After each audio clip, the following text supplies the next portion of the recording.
ಬಗ್ಗೆ ಈ ಪ್ರವಾಹಕ್ಕೊಳಗಾಗಿದ್ದ ಸಂಬಂಧ ನಿಮ್ಗೆ ಏನು ಸವಲತ್ತು ಬೇಕಂತ ಅನ್ನೋದ್ರ ಬಗ್ಗೆ ಅಷ್ಟು ಮಾತಾಡ್ರಿ. ಈ ಉಳ್ಕಿದ RC ಸೆಂಟರ್ದು ಪ್ಲಾಟಿಂದು ಆಮೇಲೆ ಅದು ಡೆವಲಪ್ಮೆಂಟ್ದು ನಾ ಮತ್ತೊಂದು 4 ದಿನ ಬಿಟ್ಟು ಈ ಪ್ರವಾಹ ಇಳಿದ ಮೇಲೆ ಮಳಿ ಕಮ್ಮಿ ಆದ್ಮೇಲೆ ನಾ ಮತ್ತೆ ಬರ್ತೀನಿ. ಒಮ್ಮೆಲ್ಲ ಕೂತ್ ಮಾತಾಡಮ್, ಮೆಂಬರು ಅಧ್ಯಕ್ಷರು ನಾವು. ಈ ಸದ್ದ ಅದು ಮಾತಾಡೋ ಸಂದರ್ಭ ಅಲ್ಲ. ಏನು ನೀವೆಲ್ಲ ಈಗ ತ್ರಾಸ್ನಾಗ ಹೈರಾಣದಾಗಿದ್ದೀರಿ. ಈಗ ಅವೆಲ್ಲ ಹಳಿವು ಯಾವ ತಕೋತ್ ಕುಂದ್ರಬೇಡ. ಪ್ಲಾಟಿಂದು ಬಗೆಹರ್ಸಮ್ಮು, ಆಮೇಲೆ ಏನದು ನಿಮ್ಮ CC ರೋಡಿಂದು ಗಟ್ರದ್ದು ಏನು ಹೇಳತ್ತಿಲ್ಲ ಅದನ್ನು ಬಗೆಹರ್ಸಮ್. ಈಗ ನಿಮಗೆ ಏನು ತೊಂದರೆ ಅದ ಈ ಸದ್ ಏನು ಈ ನಿರಾಶ್ರಿತರು ಇದ್ದವ್ರಿಗೆ ಕರೆಂಟ್ ಇಲ್ಲ, ಕುಡಿ ನೀರಿಲ್ಲ, ನಿಮ್ದು ಆಹಾರದ ಕೊರತೆ ಇತ್ತಂದ್ರ, ಏನು ಬಡವರು ಯಾರಿಗಾರ ಏನು ಸಮಸ್ಯೆ ಇತ್ತಂದ್ರ ಅದ್ರ ಬಗ್ಗೆ ಯಾರು 4 ಮಂದಿ ಹೇಳ್ತೀರಿ ಹೇಳಿ. ಇಲ್ಲಿ ನೋಡ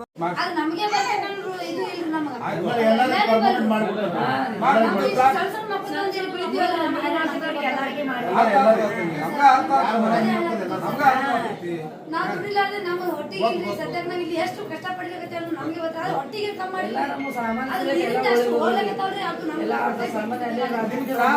ತ್ರಾಸ ಏನದ ನಿಮ್ಗೆ ಗೊತ್ತೋದಕ್ಕಿಂತ ನಮ್ಗ ಗೊತ್ತು.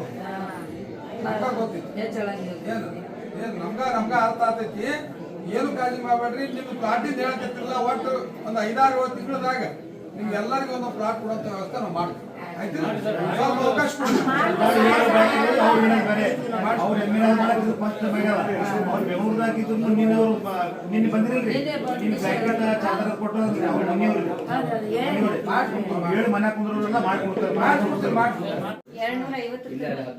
ಅಧ್ಯಕ್ಷರ ಕಡೆ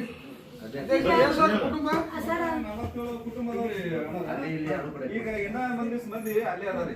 ಅವ್ರೊಂದು 20-30 ಕುಟುಂಬ ಅವರು ಒಟ್ಟು ಟೋಟಲ್ ಎಷ್ಟು ಕುಟುಂಬ ಇದರಿಂದ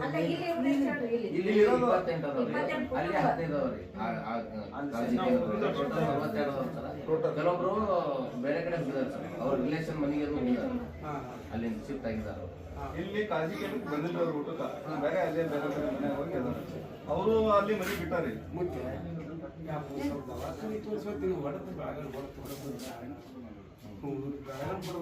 ಡಾಕ್ಟರ್ ಬಂದಿಲ್ಲ. ಇವ್ರದೇನೋ ಮೊದ್ಲಿಂದ ಸಮಸ್ಯೆ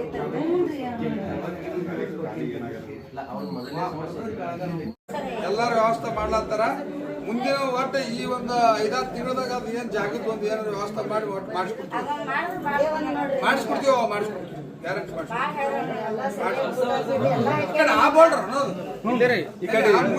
ಆ ಮೂಲಿನವರು ಈ ಸೈಡ್ ದೇವದ ರಸ್ತಾಕ್ ಇಲ್ಲಿ ಹಳ್ಳ ಬರ್ತಲ್ಲ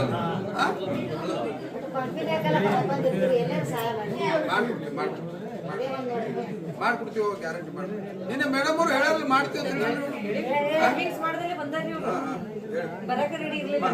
ಮಾಡ್ಕೊಡ್ತೀವಿ. ಎಲ್ಲರಿಗೆ ಹೇಳಲ್ರಿ ಸರ್ಗಳಿಗೆ ಎಲ್ಲರಿಗೆ ಇವ್ರು ಎಲ್ಲರೂ ರಾತ್ರಿ ಊಟ ಮಾಡಲ್ಲ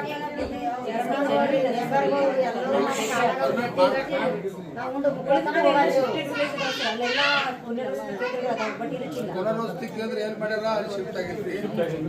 ನೀವು ಶಿಫ್ಟ್ ಆಗ್ತೀವಿ ಅಂತಾರ ಈ ಪುನರ್ವಸತಿ ಕೇಂದ್ರ ನಾವು ಮಾಡ್ಕೊಡ್ತೀವಿ. ಒಂದು 50 ಕುಟುಂಬ ಒಂದು 200 ಮನಿ 200 ಜನಸಂಖ್ಯೆ ಜಾಸ್ತಿ ಇಲ್ಲಿ ಇರೋದು. ಆ ಕಡೆ ಎಲ್ಲ ಜಮೀನು ಸಿಗ್ತೈತ್ರಿ. ಇಲ್ಲೇ ಇಲ್ಲಿ ಯಾರು ಒಂದು 5-6 ಎಕರೆ ತೊಂದ್ರೆ ಅಂದ್ರೆ ಆತು. ದೂರ ಆದ್ರೂ ಹೋಗಲ್ಲ ಹೋಗ್ತಾರೆ ಇಲ್ಲ ಯಾಕೆ ಇದು ತೊಂದರೆ ಮಾಡ್ಕೊತಿರ್ತಾರೆ. ಹೋಗ್ತಾರೆ. ನಾವು ಏನೋ ಒಂದು ವ್ಯವಸ್ಥೆ ಮಾಡ್ಕೊಡ್ತೀವಿ.